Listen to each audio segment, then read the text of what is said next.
نحمده ونستعينه ونستغفره ونعوذ بالله من شرور أنفسنا ومن سيئات أعمالنا من يهده الله فلا مضل له ومن يضلل فلا هادي له أشهد أن لا إله إلا الله وأشهد أن محمدا عبده ورسوله أما بعد أعوذ بالله من الشيطان الرجيم بسم الله الرحمن الرحيم يا أيها الذين آمنوا اتقوا الله حق تقاته ولا تموتن إلا وأنتم مسلمون.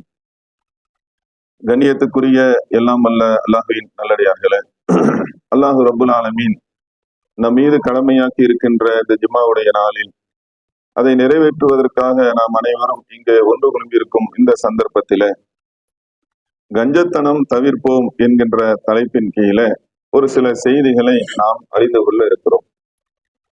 இஸ்லாமிய மார்க்கம் என்பது தொழுகை, நோன்பு மற்றும் இதர வணக்க வழிபாடுகளுக்கு வழிகாட்டுகிறது. அதுபோன்றே நல்ல பண்புகளுக்கும் தீய பண்புகள் குறித்தும் இஸ்லாமிய மார்க்கம் நமக்கு வழிகாட்டுகிறது. அந்த அடிப்படையில் நம்மிடம் இருக்கக்கூடாத ஒரு தீய பண்புகளில் ஒன்றுதான் கஞ்சத்தனம் என்பது. அப்ப இதுல இருந்து நம்ம தவிர்த்து கொள்ள வேண்டிய அவசியம் என்ன, இது குறித்து திருமறை குர்ஆனும் நபிகள் நாயகம் ஸல்லல்லாஹு அலைஹி வஸல்லம் அவர்களுடைய போதனையும் என்ன சொல்கிறது என்பதை நாம் அறிந்து கொள்ள இருக்கிறோம். முதலாவதாக அல்லாஹ் ரப்பல் ஆலமீன் தன்னுடைய திருமறை குர்ஆன்ல சொல்லி தருகிறான், அஹந்தும் ஆவுலாயி துதுஅவுன லிதுன்ஃபிகு ஃபீ ஸபீலில்லாஹ். அல்லாஹ் பேசுகிறான், அறிந்து கொள்ளுங்கள், நீங்கள் அல்லாஹ்வின் பாதையில் செலவிடுவதற்காக அழைக்கப்படுகிறீர்கள். உங்களில் சிலர் கஞ்சத்தனம் செய்கின்றனர். அவ்வாறு கஞ்சத்தனம் செய்பவர் தனக்கு எதிராகவே கஞ்சத்தனம் செய்கிறார் அப்படின்னு சொல்லி அல்லாஹ் ரப்புல் ஆலமீன் தன்னுடைய திருமறை குர்ஆன்ல அந்த வசனத்தை எப்படி அல்லாஹ் முடிக்கிறானா, அல்லாஹ் தேவைகளற்றவன், நீங்களோ தேவையுடையோர்கள் என்று அல்லாஹ் முடிக்கிறான். அப்ப என்ன இந்த வசனத்துல இறைவன் சொல்ல வருகிறான் என்று சொன்னால், மார்க்க பணிகளுக்காக நல்ல விஷயங்களுக்காக அல்லாஹ்வுடைய பாதையில செலவு செய்வதற்காக அழைப்பு விடுக்கும் போது சிலர் செய்யக்கூடிய செயல் என்னன்னு பாத்தீங்கன்னா, கஞ்சத்தனம் செய்யறாங்க. கையை என்ன செய்யறாங்கன்னா இருக்க பொத்திக்கிறாங்க, கொடுத்தா குறைந்து விடும் என்கின்ற அந்த எண்ணத்துல அவங்க என்ன செய்யறாங்க அப்படின்னா கஞ்சத்தனம் செய்யறாங்க. இப்படி செய்வது அது நல்லது இல்லை.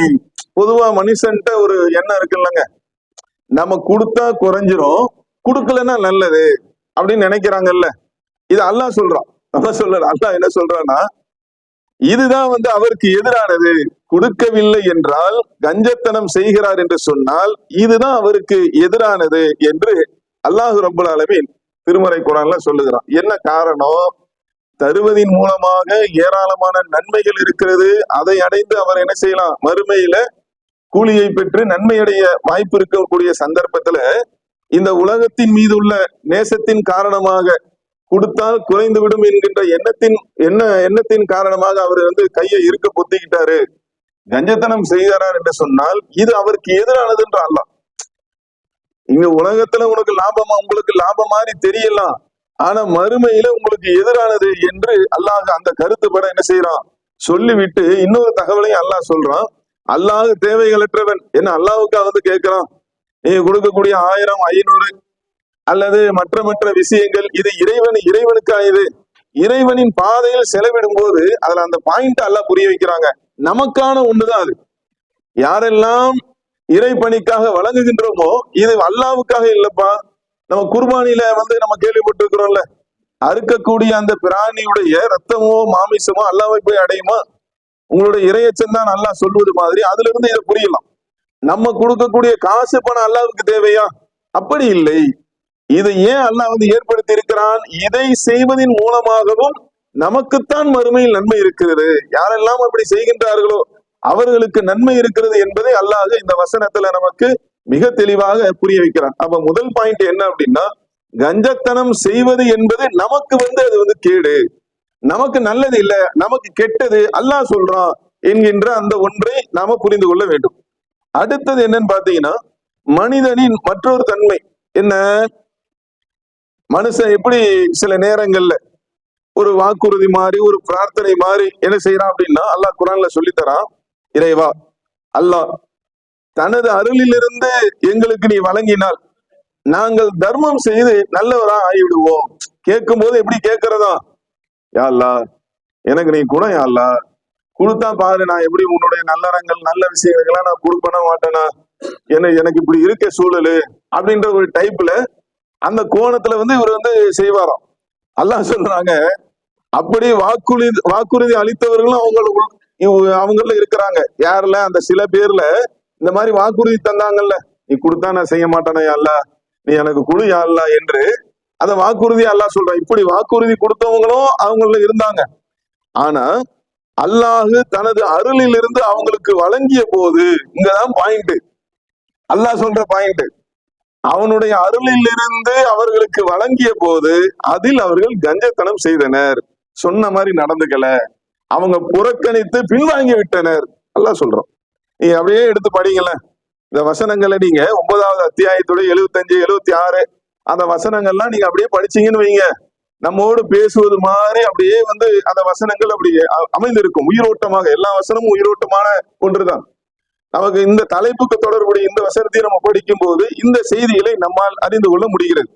அப்ப சொன்ன மாதிரி இவங்க என்ன செய்யல, நடந்துகளை கேட்கும் போது அப்படி கேட்கிறாங்க, இறைவா நீ கூட நான் பள்ளிக்கு தரமாட்டேனா, நோம்பு கஞ்சிக்கு தரமாட்டேனா, சகர் உணவுக்கு நான் தரமாட்டேனா, நல்ல காரியங்களுக்கு நான் தரமாட்டேனா, தான தர்மம் நான் செய்ய மாட்டேனா, எனக்கு கூட யா அல்லாஹ் அப்படின்னு கேட்கிறாராம். ஆனா வந்தவன என்ன செய்யறாராம், அதுக்கு மாற்றமா இந்த மாதிரி நம்ம வந்துடக்கூடாதுன்னு அதுக்குத்தான் இந்த தகவலை சொல்றது. திருமறை குர்ஆனே ஏன் இந்த வசனத்தெல்லாம் அல்லாஹ் இந்த மாதிரி நபர்கள் இருந்தார்கள், இப்படி எல்லாம் செஞ்சாங்கன்னு ஏன் சொல்லணும்?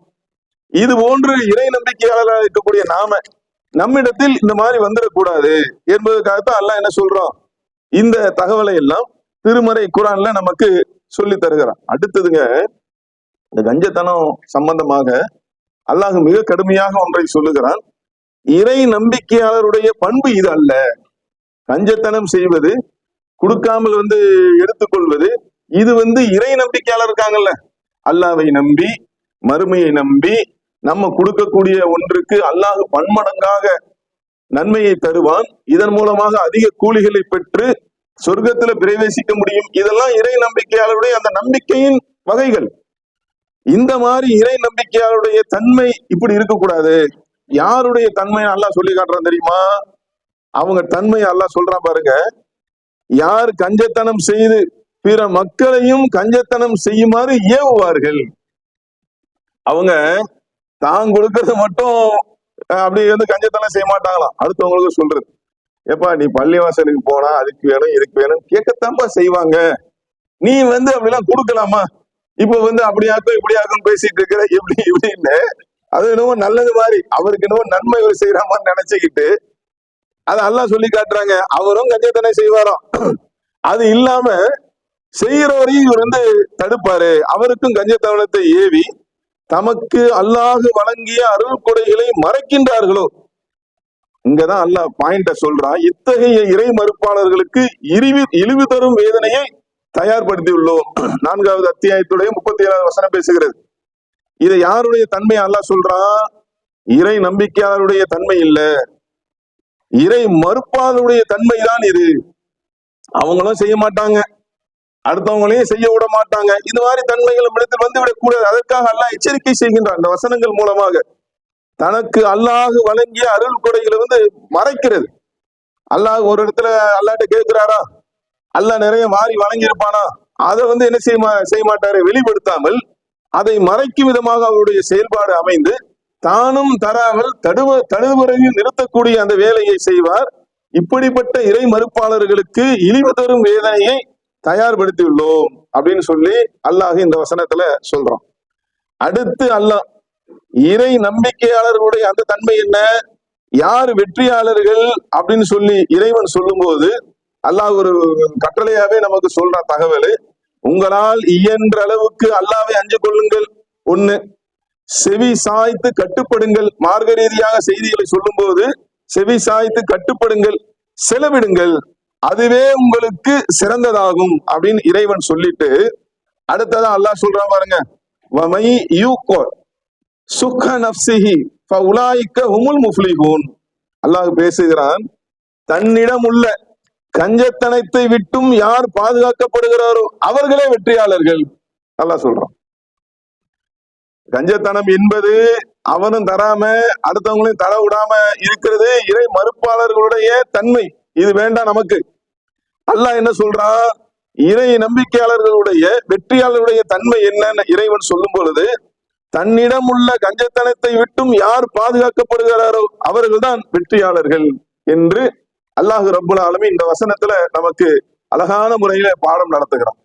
அப்ப கஞ்சத்தனம் என்பது நம்மிடத்தில் இருக்கக்கூடாத ஒன்று. இயன்ற அளவு என்ன செய்யணும்? அல்லாஹ் நமக்கு தந்திருக்கிறானா, என்ன முடியுமோ. மார்க்கத்துல நிர்பந்தம் இல்லைங்க, மார்க்கத்துல கட்டாயம் இல்லை. என்ன இயலுமோ என்ன முடியுமோ அந்த கஞ்சத்தனத்திலிருந்து பாதுகாக்கும் விதமாக இயன்ற ஒன்றை செய்யக்கூடியவர்களாக நம்ம இருக்க வேண்டும். அதே மாதிரி அல்லாஹ் இன்னொரு பாடம் நடத்துறான். நல்ல விஷயங்களை நோக்கி நாம் முயற்சி செய்ய வேண்டும், நல்லவர்களுக்கு அதற்கான வழியை நாம் எளிதாக்குவோம் என்று அல்லாஹ் திருமறை குர்ஆன்ல சொல்லி தருகிறான்.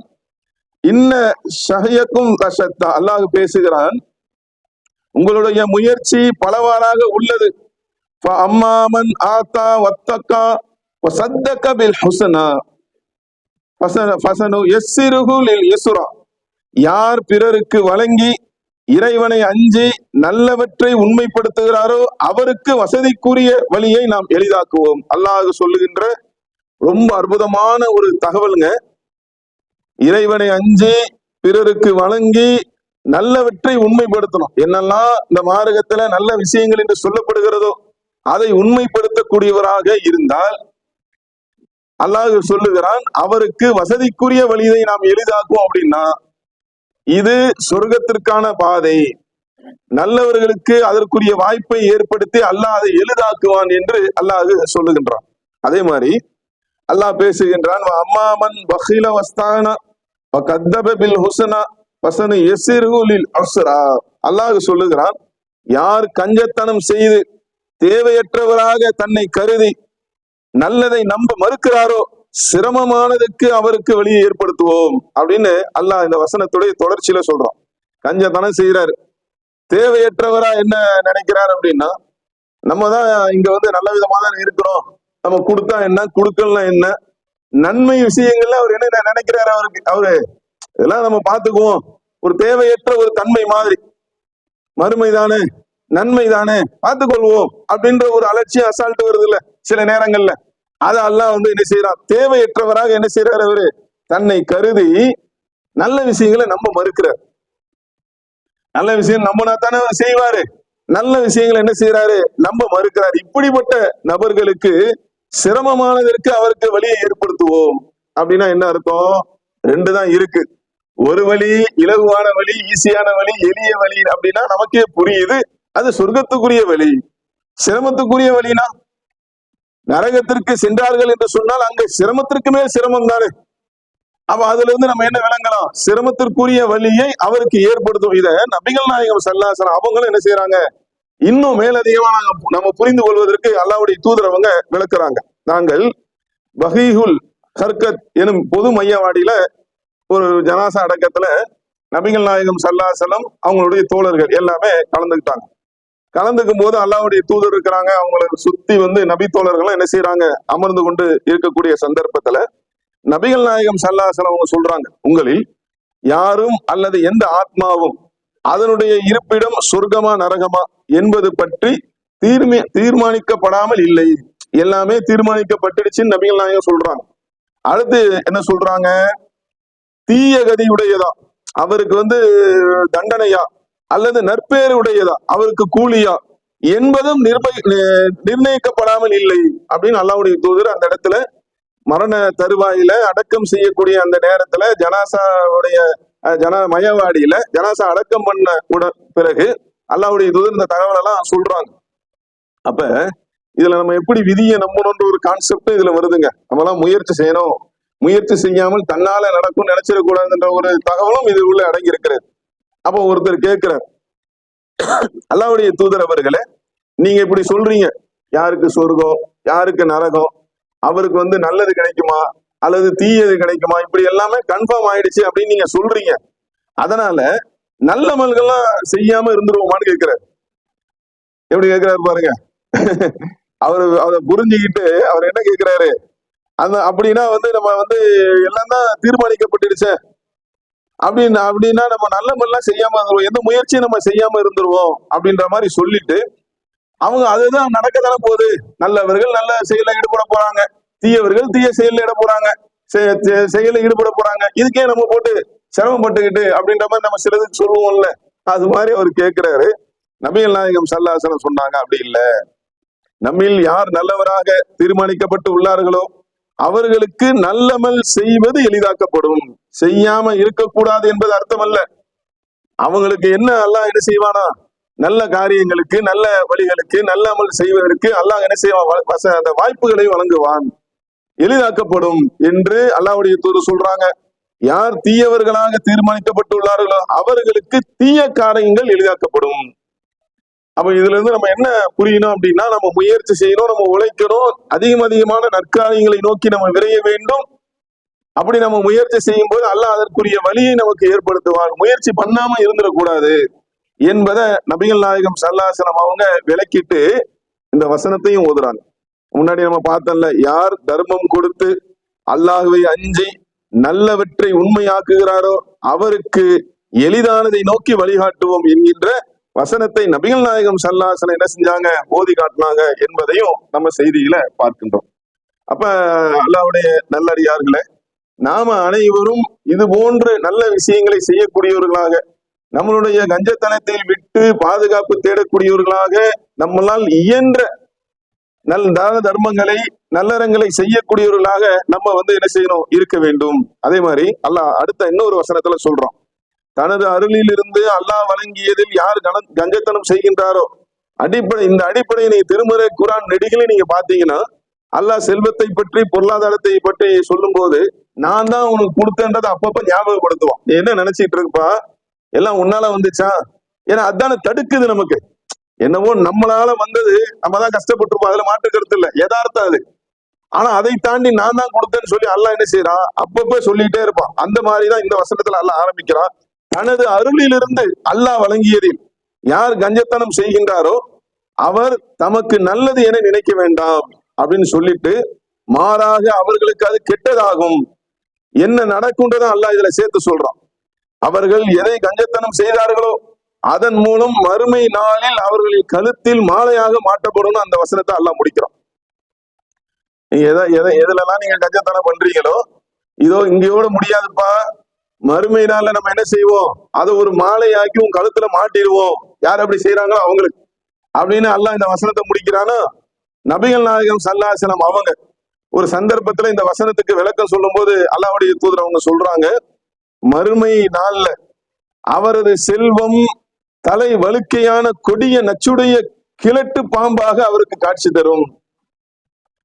காட்சி தந்ததோடு மட்டும் இல்லை, அதற்கு அதன் நெற்றியில் 2 கருப்பு புள்ளிகள் இருக்கும். அது என்ன செய்யுமா, கழுத்துல மாலையா சுத்தி கொள்ளும். அந்த வசனத்துல அல்லாஹ் சொல்றான்ல, மறுமை நீ எதுல கஞ்சத்தனம் பண்றியோ அத உன் கழுத்துல மாலையா மாட்டுவேன்றான்ல. இது பாராட்டுக்குரிய மாலை அல்ல, தண்டனைக்குரிய மாலை. அதுவும் கிழட்டு பாம்பு கழுத்தை சுற்றி கொண்டு மாலையாக இருக்கும் என்று நபிகள் நாயகம் ஸல்லல்லாஹு அலைஹி வஸல்லம் சொல்றாங்க. சும்மா இருக்காதான், அதை வேற அல்லாஹ் ஏற்பாடை பாருங்க.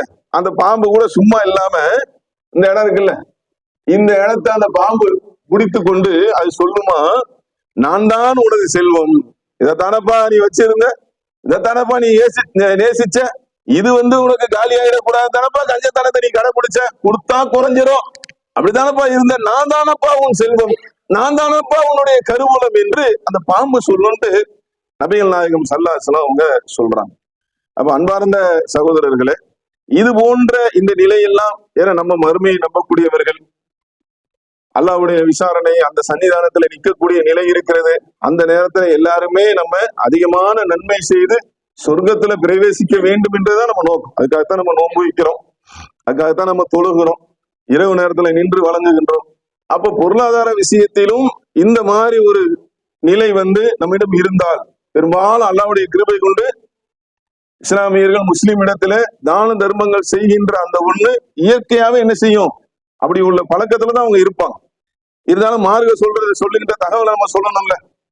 யார்கிட்டையாவது இந்த மாதிரி இருந்துச்சுன்னா, அந்த மாதிரி எண்ணெல்லாம் இருந்துச்சுன்னா நம்ம கஞ்சத்தனம் செய்யறது நம்ம சொத்தை பாதுகாத்தலாம், நமக்கு அது நல்லது அப்படின்னு நினைச்சாங்கன்னா அது கெட்டது என்பதை இறைவன் சொல்லக்கூடிய செய்தியை சொல்றதுக்கு தான் இந்த தலைப்பு. அப்ப நம்ம என்ன செஞ்சிடக்கூடாது, அந்த மாதிரி நினைத்து விடக் கூடாது. நம்மால் இயன்ற பொருளாதாரத்தை தான தர்மமாக வழங்கக்கூடியவர்களாக, அதன் மூலமாக நன்மை அடையக்கூடியவர்களாக நம்ம இருக்க வேண்டும். இறுதியாக ஒரு செய்தி, நபிகள் நாயகம் ஸல்லல்லாஹு அவங்க இந்த கஞ்சத்தனத்தை விட்டும் என்ன செய்யறாங்க, அல்லாஹ்விடத்திலே பாதுகாவல் தேடி இருக்கிறார்கள். அல்லாஹ்வுடைய தூதரு ஒரு விஷயத்த நான் செஞ்சிடக்கூடாது, என்கிட்ட அந்த பழக்கம் வந்துடக்கூடாதுன்னு சொல்லி அல்லாஹ் கிட்ட துவா செய்யறாங்கன்னா அப்ப என்னங்க அர்த்தம்? அது நம்மள்ட்ட இருக்கணும்னு அர்த்தமா? போற்றுதலுக்குரிய ஒன்றா? இல்ல, நம்மள்ட்ட இருக்கவே கூடாதுன்ற அர்த்தம். ஏன் நபிகள் நாயகம் ஸல்லல்லாஹு அலைஹி வஸல்லம் துஆ செய்றாங்க, அல்லாஹும்ம இன்னி அஊது பிக்க மினல் ஹம்மி வல் ஹஸனி வல் அஜ்ஸி வல் கஸலி வல் புக்லி. புக்லின்றதுதான் கஞ்சத்தனம். அல்லாஹ்வுடைய தூதர் வல் ஜுப்னி வ தலத்தைன வ கலபத்தி ரிஜால், ஒரு 7 விஷயம் கேட்கிறாங்க. அதுல மிக முக்கியமாக நபிகள் நாயகம் ஸல்லல்லாஹு அலைஹி வஸல்லம் இந்த கஞ்சத்தனத்தை விட்டு என்ன செஞ்சாங்க, பாதுகாப்பு தேடினார்கள் என்கின்ற தகவலும் நம்ம ஹதீஸ்கள்ல பார்க்கப்படுகிறது, நமக்கு பார்க்கும்போது கிடைக்கின்றது. அப்ப இதையெல்லாம் உள்ளடக்கி நம்ம புரிந்து கொள்ள வேண்டிய செய்தி என்னன்னா, நம்மள்ட்ட இந்த தன்மை விடக்கூடாது. இது ஒரு தீய பண்பு. நாம நம்மளால இயன்ற அளவு கொடுக்கக்கூடியவர்களாக இருக்க வேண்டும். அதே மாதிரி அடுத்தவர்களை தூண்டக்கூடியவர்களாக. ஏன்னா நல்ல விஷயத்துக்கு நம்ம பரிந்துரை செய்யும் போது அதற்கும் நன்மை இருக்கு, மார்க்கம் சொல்லுது. அந்த அடிப்படையில் நம்மளுடைய செயல்பாடுகளை நாம் அமைத்துக் கொள்ள வேண்டும். அதிகமான நன்மைகளை பெற்று மறுமையில வெற்றியடையக்கூடிய அந்த பாக்கியத்தை அல்லாஹ் ரப்பல் ஆலமீன் நம்ம அனைவருக்கும் தர வேண்டும் என்று சொல்லி என்னுடைய இந்த முதல் உரையை நிறைவு செய்கிறேன்.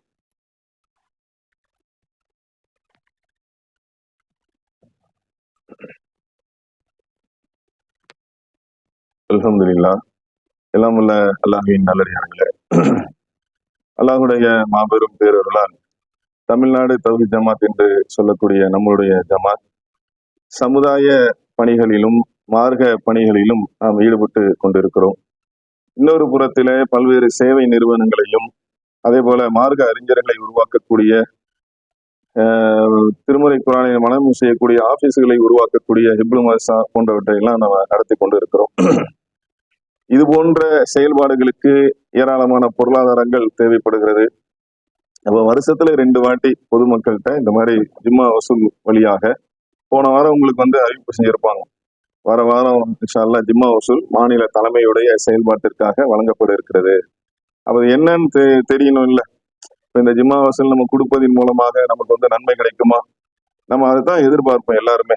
நம்ம சரிங்க, நம்ம கொடுக்குறோம், கொடுக்கறதுக்கு நன்மை கிடைக்கணும் அப்படின்னா அல்லாஹ்வுடைய கிருபை கொண்டு நம்மளுடைய ஜமாத்துடைய பணிகள் யாரெல்லாம் பொருளாதாரம் தருகின்றார்களோ அந்த சகோதர சகோதரிகளுக்கு நன்மை தரும் வகையில் தான் நம்ம அமைத்திருக்கிறோம். அல்லாஹ்வுக்கு எல்லா புகழும்.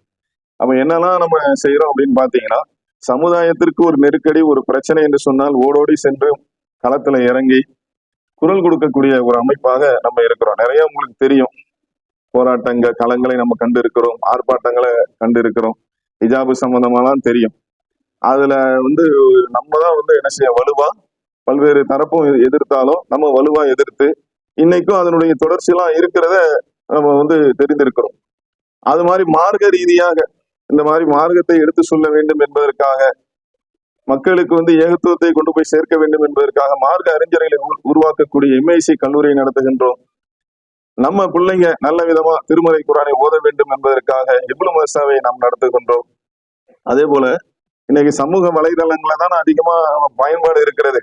அதன் மூலமாகவும் மார்க்கத்தை சொல்வதற்கு அதற்குரிய வேலைகளை பார்த்து கொண்டு இருக்கிறோம். டிவியும் இன்னைக்கு தவிர்க்க முடியாத ஒன்றாக மாறிவிட்டது. அதன் மூலமாகவும் மார்க்கத்தை சொல்வதற்கும் நம்ம அதற்குரிய வழிகளை செய்து கொண்டு இருக்கிறோம். இப்படி அல்லாஹ்வுடைய கிருபை கொண்டு அதே மாதிரி தாவா சென்டர் நம்ம நடத்துறோம். இஸ்லாத்தை ஏற்றுக்கொண்டு வரக்கூடிய நபர்களுக்கு அவ்வப்போது இலவசமாக புத்தகங்களை வழங்கக்கூடிய அந்த ஒன்றையும் நம்ம செய்யும். இது எல்லாத்தையுமே நீங்க உள்ளடக்கி பார்த்தீங்கன்னா அதுல ஏராளமான நன்மைகள் இருக்கிறது. ஆகவே சகோதர சகோதரிகள், உங்களுடைய பொருளாதாரத்தை இந்த ஜும்மா வசூல் மூலமாக அதிகமாக தந்து இந்த பணிகள் தங்கு தடையின்றி மென்மேலும் சிறப்பாக நடைபெறுவதற்கு ஒத்துழைப்பு தருமாறு கேட்டு என்னுடைய இந்த உரையை நிறைவு செய்கிறேன். வாஹிரு தஅவானா அல்ஹம்துலில்லாஹி ரப்பில் ஆலமீன். அஸ்ஸலாமு அலைக்கும் வரஹ்மத்துல்லாஹி வபரகாத்துஹு.